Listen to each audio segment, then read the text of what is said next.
Most people believe they're stuck because of fear, lack of discipline, or bad luck. That explanation feels comforting because it removes responsibility. But psychology shows something far more uncomfortable. Most people stay stuck because being stuck protects who they believe they are. And today, I want to explain how self-deception actually works.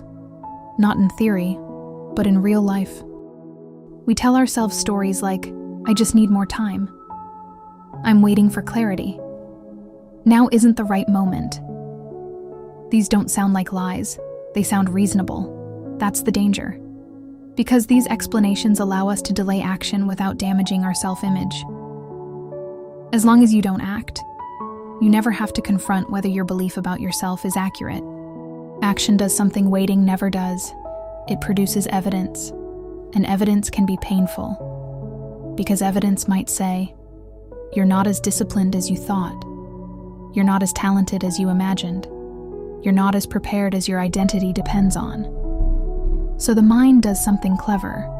It reframes delay as being thoughtful or being strategic.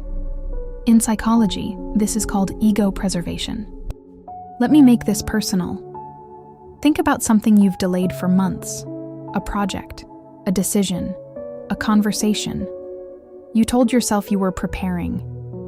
But if you're honest, what would it mean if you tried and it didn't work? It would mean the version of you that you've been protecting might not exist. And that's what makes action terrifying. Not the failure, the identity collapse. Here's the uncomfortable truth. Potential feels better than reality. Potential says, "I could be great someday." Reality says, "This is where you actually are." That's why so many intelligent people overthink. Thinking keeps the identity intact. Doing puts it at risk. So they don't fail, they postpone.